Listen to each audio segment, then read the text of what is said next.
That's right, ladies and gentlemen. We back.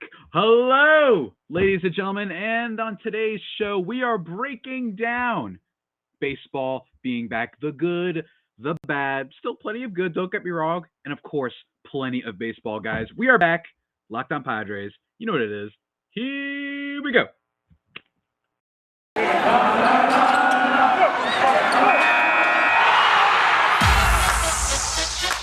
You are Locked On Padres, your daily San Diego Padres podcast. Part of the Locked On Podcast Network, your team every day.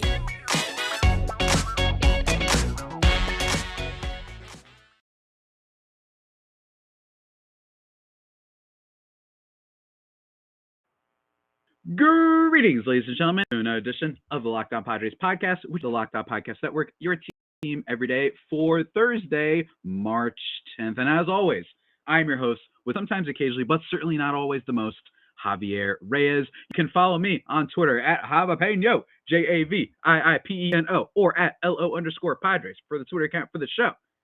And on today's show, guys, oh, it's a good one. Baseball is back. That is right. By the time you are hearing this, it's only been a few hours. Like, I was getting some blood work. You guys, the scar on my arm. I'm just kidding. I'm fine.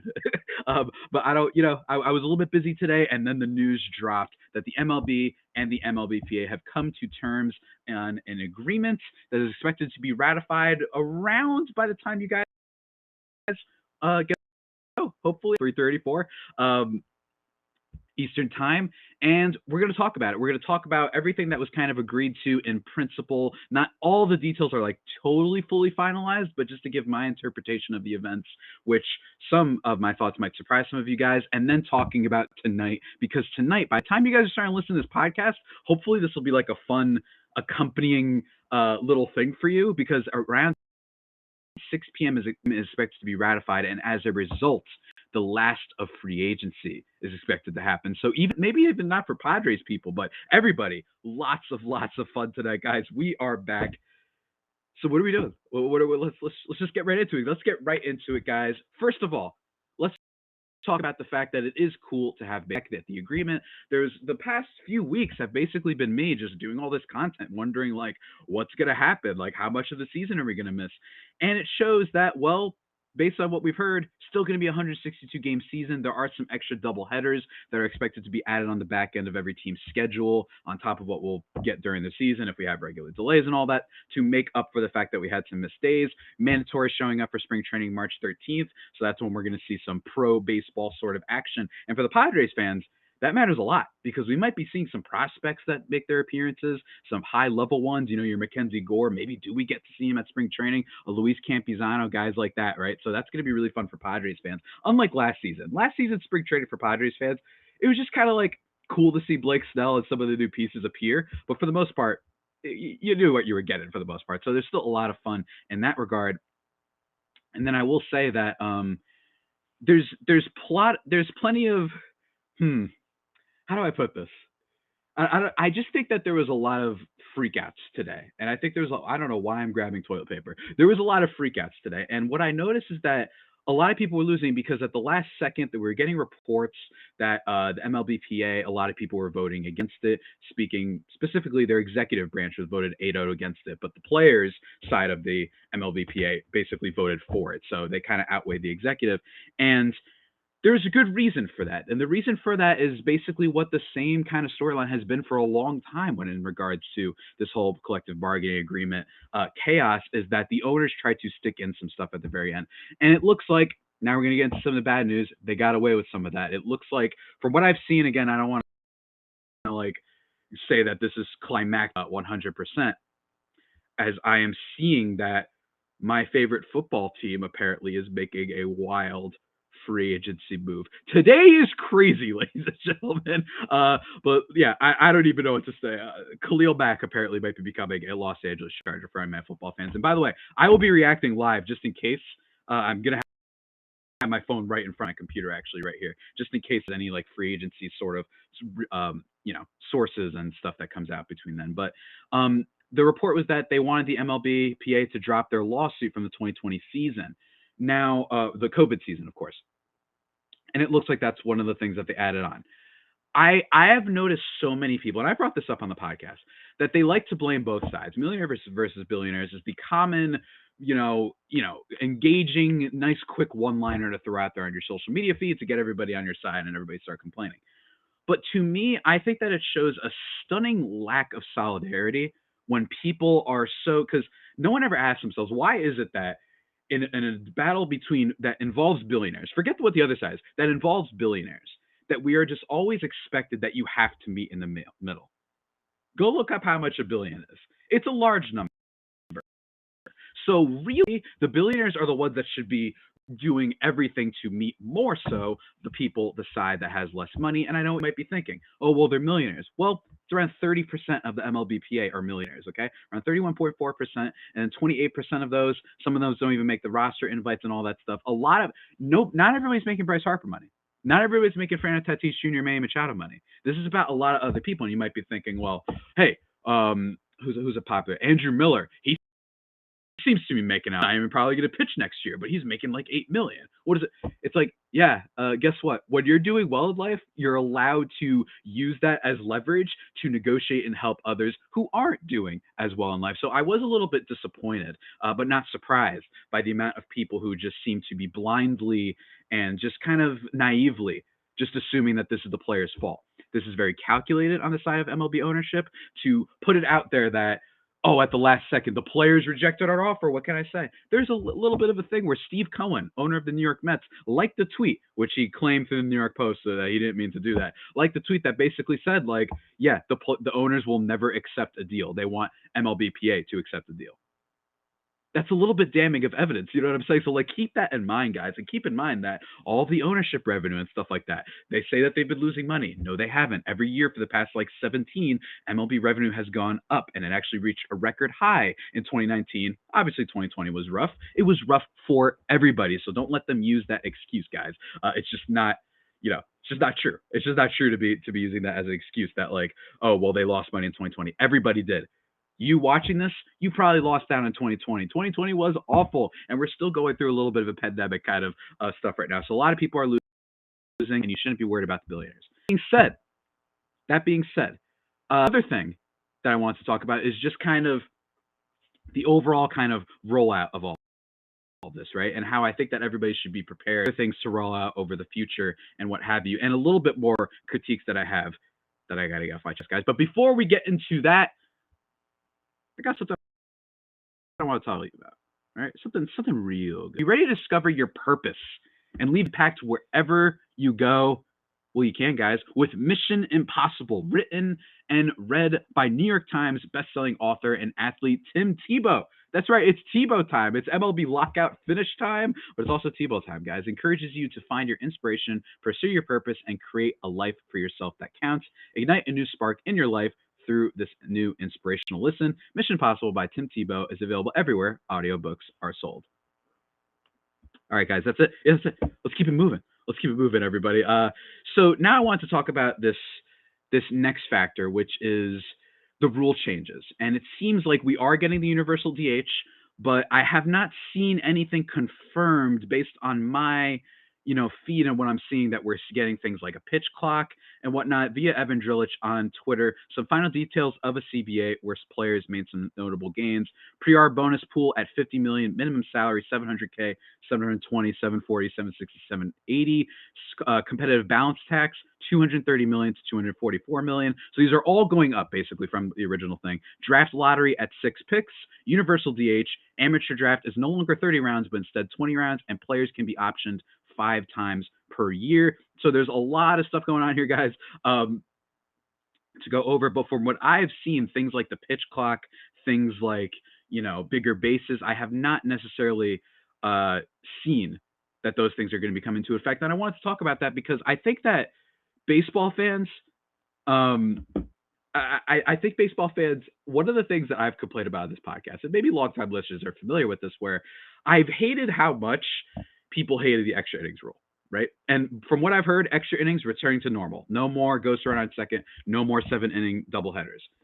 And let's talk about the former for a second, because the extra innings rule, while I don't necessarily love it, let me be clear. I do think it's a little bit weird that a game could end with two teams just a sacrifice bunt and then a pop fly to the left fielder, and that could end the game and get you a run. I agree.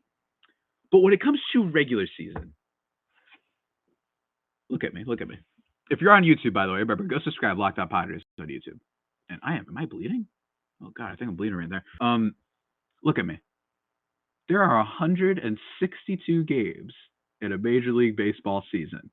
You're telling me you just can't stomach that maybe 10 to 15 of those that ends up going to extra innings might operate a little bit differently? Do the percentage breakdown. You know what I'm saying? Do the percentage breakdown of billionaires too, and how much money they're making off of all this. It also do a percentage breakdown of just like, really? You're going to throw a fit over that much? So I'm not surprised that baseball fans, even the ones who claim that they want change, are out here complaining like, oh man, like this is terrible. Like, how dare they do this new rule? It stinks. I agree. Maybe get rid of it for the postseason. That's cool. Let's go old. Keep it like you want it, right? In the postseason. But why not spice things up in the regular season? That's just me. Heck, if you want to eliminate pitch clock and stuff like that for the postseason, that's fine, because everyone's just watching postseason baseball, right? At that point, it's like all bets are off. Let's just watch, and that's where the big money, the big bucks come from, right? So I was disappointed in that reaction. But overall, I mean, the big thing here also that I want to throw out is, don't get me wrong, I'm guilty of this too. Saying baseball is back is the popular thing, right? I actually joked on Twitter saying, which people seem to have liked this tweet, by the way. Breaking per sources, the MLB and MLBPA have agreed to kiss. Apparently, a lot of people like that tweet. That it should be thrown out there by my approximation that, I'm forgetting what I'm saying right now. So many things are going through my mind right now. It's really hard to kind of operate. But what I think people should bring up and think about is the fact that we are not technically, we didn't lose games, but we've been saying baseball's back. Kind of like, hey, around this time we would only be doing spring training anyway. So I always found that a little bit weird, just a little minor gripe of mine, where we keep saying baseball's back like this was the worst 3 weeks ever. Don't get me wrong, in terms of not getting any news, not getting any reports, that did stink. But in terms of not seeing baseball action, I critique, well, we weren't going to get it until April 1st at the earliest anyway. So it's not like we literally missed games. If it was June, July, and people are like, oh my God, I should be watching the Padres playing the Giants right now, that's a little bit different. But that's just a minor gripe of mine. Anyway. So that's what we're seeing right now. And I think that another thing to point out here is I'm curious to see where this goes in the future. Another thing, Jeff Passan, by the way, got his Twitter account completely hacked, and there was NFT stuff being spewed on there from skull bones or whatever the heck. I don't know anything about NFTs. And he got hacked, and he was joking the biggest day of my professional career. Of course, my Twitter account is getting hacked and all that.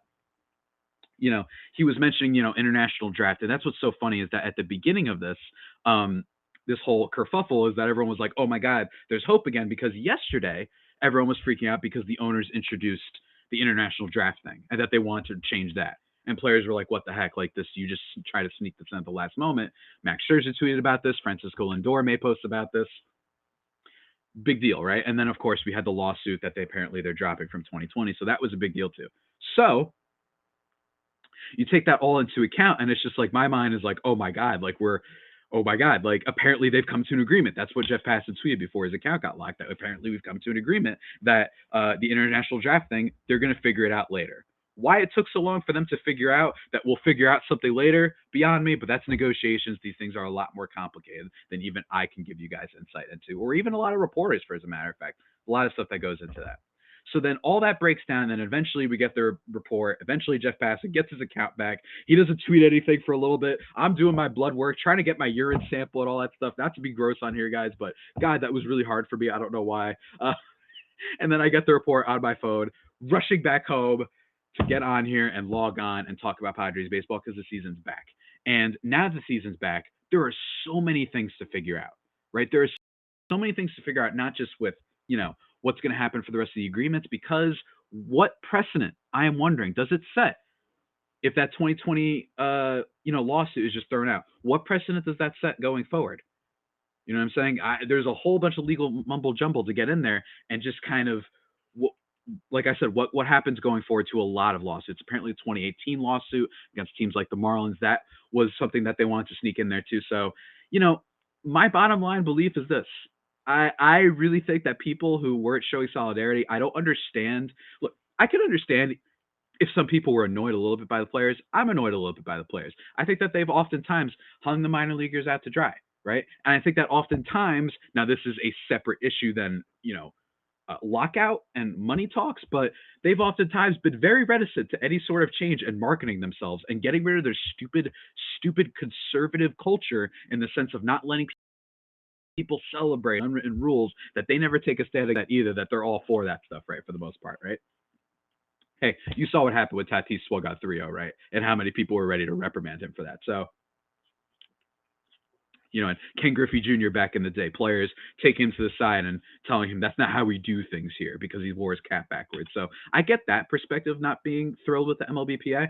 But in general, I cannot understand. And I know people who are literally DMing and being like, if they decline this latest offer, then it's all on the players. Like, I don't understand how it can't be. It's like, are you not reading the tea leaves, man? This is very complicated. Sneaking in that you want to undo a giant lawsuit and basically be like, and guess what? You know what gets the billionaires really nervous? It's lawsuits.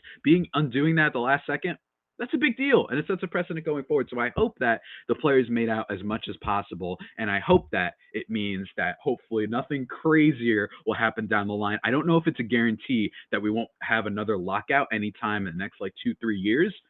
But what I do know is this Padres team, they're kind of set up to start winning now. Manny Machado, 29 years old. Obviously, Tatis is super young too. But a lot of guys, you got your Snells, you got your Darvishes, you've got a team that has shown it wants to be competitive now. So it is good for them that we were able to start this season from a player baseball perspective. And that's how I want to end this rambling of words on today's show, guys. I want to end it by talking about what to expect for tonight. Because tonight, ladies and gentlemen, it's going to get wild, ladies and gentlemen. It's going to get wild. But before we get into that, guys, let me just talk to you really quickly about something that you don't need to worry about taking a side on this, right? Because the side is getting them. It's just that simple. Not my best transition ever, but it's okay. Guys, let me talk to you really quickly about Built Bars, the best protein bars in all the land, guys. Helps you with your New Year's resolution. I know we're in March. I don't care. I'm still trying to keep to it. I'm trying to be healthy. Do I look healthy? I wish I could show you guys my tummy. No, but still, when it comes to my sweet tooth, Built Bars help a lot. And check out the macros, guys. Most Built Bars contain 130 calories, 4 grams of sugar, 4 net carbs, and 17 grams of protein. I can't do that with my fingers, but compare that to a candy bar, which usually has around 240 calories, 30 grams of sugar, and dozens of net carbs, and you are killing it, ladies and gentlemen. Killing it. Absolutely killing it. Absolutely killing it. My phone is blowing up right now because of this Chargers trade and I have 97 messages, guys. 87 of them are at the Padres right now. Absolutely nuts, guys. But what I love about, the messages, the amount of messages, there's about as many Built Bar flavors. That was pretty good. There's coconut brownie, there's coconut almond chunk, there's mint brownie, there's white chocolate cookies and cream, there's eggnog, there's apple almond crisp, there's regular chocolate stuff, there's peanut butter. They have every flavor you could want for whatever kind of mood, whatever kind of appetite you got for yourselves, guys. Good stuff. It's good stuff, guys. And because you're listening to this podcast, go to built.com and use the promo code LOCKED15 and you'll get 15% off your order. Remember, promo code LOCKED15 for 15% off at built.com. And while I may know a lot about sweets. I know a lot. Let me be very clear. I don't know a lot about cars, guys, but let me talk to you about it anyway. This episode is brought to you by Rock Auto. Why do you want to answer all those intimidating questions, guys? You want to save time. You want to save money. So go to rockauto.com. For example, on the money front, Honda Odyssey fuel pump costs about $353 US from a chain store, and it's only $216 from Rock Auto. Boom. I mean, can I end it there, guys? But there's more. They are a family business serving do-it-yourselfers for nearly 20 years. Actually, over 20 years. My mistake. Not nearly 20 plus years. They've been killing it, guys. Reliably low prices and very easy to use kind of catalog and whatnot. Their website is great for people like me who know nothing about cars, guys. So I encourage you to go check that out. Brake parts, tail lamps, motor oil, even new carpet. They got you covered. Go to rockauto.com right now and see all the parts available for your car or truck. Right, Locked On, and there, how'd you hear about us? Box, so they know we sent you. Amazing selection, reliable low prices, all the parts your car will ever need. rockauto.com. And we are back, ladies and gentlemen. Oh boy. Oh boy. All right. So I'm just going to live on the show, just check to see if anything crazy happened. All right. So far, nothing. But basically, I mentioned at the top of the show, MLB, it's expected that this agreement is going to be ratified around 6 p.m. And I imagine that teams are already scheming right now. And that's free agency. Let's talk about that. All right. Let me be honest with you guys. Do not expect the Padres to go out there and make a big move tonight. Not because they're like those other teams like the Royals or the Marlins or the Cleveland Guardians. These teams that don't spend anything because their owners are cheapskates. No, it's not what I'm saying. What I'm saying is the Padres are fourth in their total salary among teams in Major League Baseball right now and for committed for 2022. So it's not like they're not spending money. In fact, I actually think it would begrudge them. I don't think it would be smart for them to go out there and make a giant splash. I do think that the biggest potential move that the Padres could do is something like Nelson Cruz. Nelson Cruz has been a very reliable hitter for a long time. I know his OPS was down when he was traded to the Rays last year. Some people might be thinking, all right, he's finally slowing down. But with the universal DH coming in, you could do worse. Maybe you play him at first base some days instead of the current Padres first baseman, who will not be named, the ground ball gremlin, right? Who we'll talk about in just a second. Maybe that's a move because it's probably not going to cost much and it's probably not going to be a multi-year commitment. So that's on the high end of moves for the Padres, at least I think. Sure, you could go out there and get Michael Conforto, sure. And yes, theoretically, you could go out there and go nuts and sign Nick Castellanos, but I don't want them to do that because you would probably have to give those guys multi-year deals, especially the latter in Castellanos, and that would just hamper the team. That would lock up this Padres team for a while. And considering how bad the team was last year, are we sure we want to go all in? I'm not saying all in in terms of I'm saying that you want to have room to kind of move around. You want to give up those big prospects. Not necessarily because you think that they're going to be superstars. Not necessarily because you think Robert Hassel and Luis Campusano are going to be absolutely incredible, or even C.J. Abrams, but more that you want to be able to move. What if, and I know this sounds like just hearsay. I know this sounds like just blasphemy, right? What if Jay Cronenworth is just really bad? Right? What if Jurickson Profar and Ha-Seong Kim really can't improve?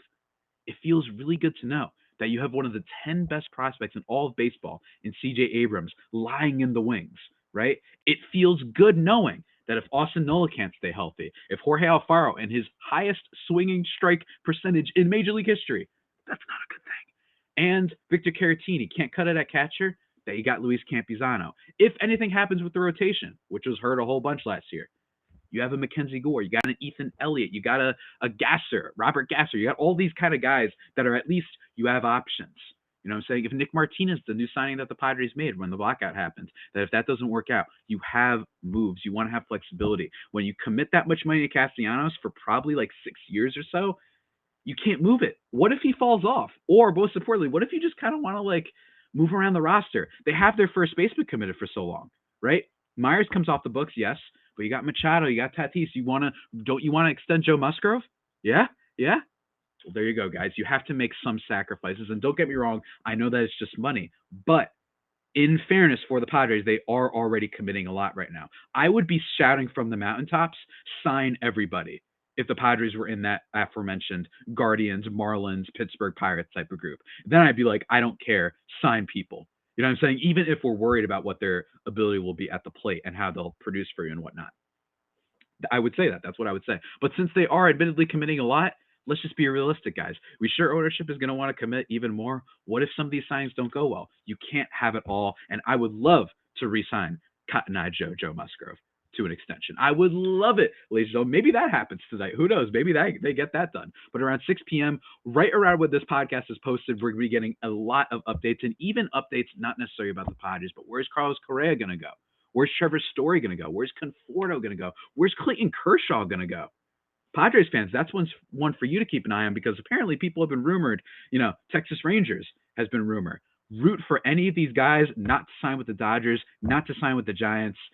I'm not really too concerned about the D-backs and the Rockies, but even still, don't root for anybody to be in your division. You don't want to face better competition. So that's what Padres fans should be looking forward to tonight.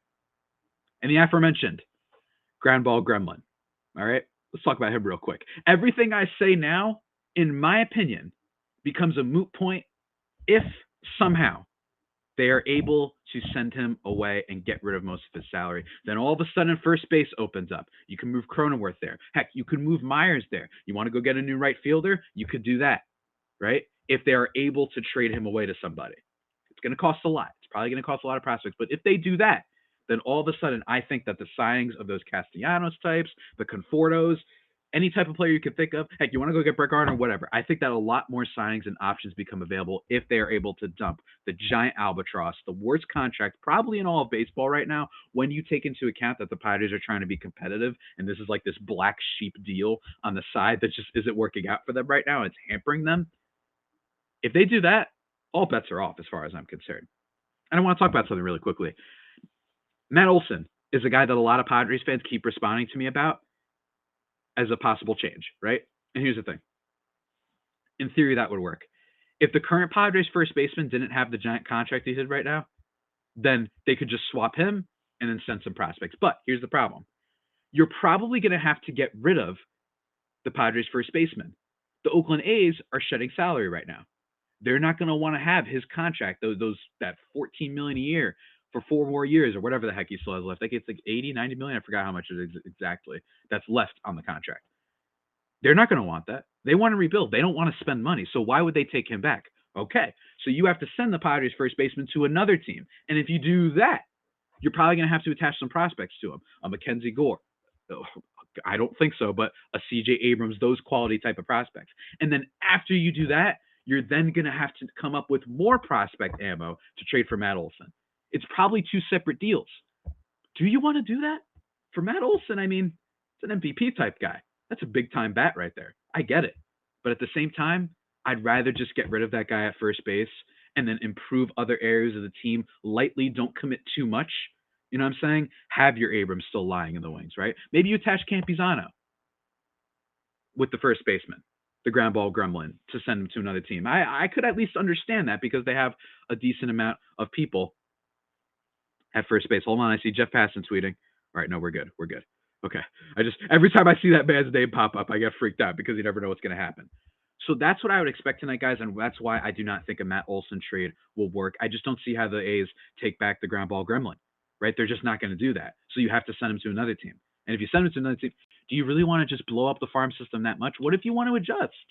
You trust me, you do not want to go that much all in. The Padres still have plenty of talent. Hope that you get something out of a Chris Paddock and a Nick Martinez and some of those other guys, right? Hope that those guys can make up for the dude at first base, not just immediately trading for the superstar. There are other ways to build a baseball team. And considering what just happened last year with San Francisco Giants kicking our butts all season by making low-cost sort of moves and not going super nuts, right? Improving baseball players, just having a really high-depth team. And considering what the Atlanta Braves did at the deadline, signing or trading for Jock Peterson and Adam Duvall, Jorge Soler, Eddie Rosario, small moves is what you need. They already have the core. Let's go get the crumblings. Let's go get the crust. What's that called? Not the core of the earth, but is it? What's the layer called? Is it just called the crust? Okay, the crust of the team, because we already got the core guys. So don't expect too many splashes, but still expect splashes tonight, guys. It's going to be fun. And by the time you're listening to us, admittedly, you probably have already heard a bunch. But with that all being said, guys, that about does it for today's edition of the Locked On Padres podcast. Be sure to check out the Locked On MLB Prospects podcast too, which will help you out on all spring training stuff, who to watch and whatnot for this upcoming spring training kind of calendar, and Locked On MLB for all your general baseball coverage. Hopefully, so guys, can you just at him to invite me back on the show? What's going on, Sully? Come on. And then tomorrow, guys, for tomorrow's podcast, I'm going to be doing a ranking of the NL West based on, actually, that's something to expect going forward. Depending on what signings happen tonight, that's what I'm going to react to tomorrow, even if it's for other teams. And then in terms of stuff to expect in the future, going to be ranking for over the next few weeks, the Padres in the NL West, where they rank in starting rotation, bullpen, lineup, fielding and defense, their manager, and their overall finish. Going to be doing that. Going to be doing a fun crossover probably sometime next week with an NBA host of Locked On Grizzlies.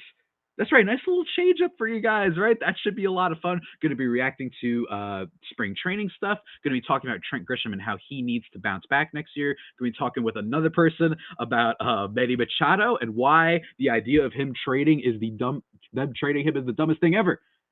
Guys, the content keeps rolling on, man. The content keeps rolling. We're back, man. Just as a baseball fan, I'm excited about that. As much as pessimistic as I was for a majority of this podcast, still good times, guys. So hopefully you enjoy the bananas that is about to ensue. And it's like I said before, that about does it for today's edition of the Locked On Padres podcast, the only pod that may be better than the Padres themselves. Remember to subscribe to the podcast wherever you get your podcasts from. Follow the show on Twitter at @LO_Padres, me on Twitter at Javipeno, JAVIIPENO, Locked On Padres on YouTube. And until next time, stay safe, and of course, stay faithful. My Friar Faithful homies, take care.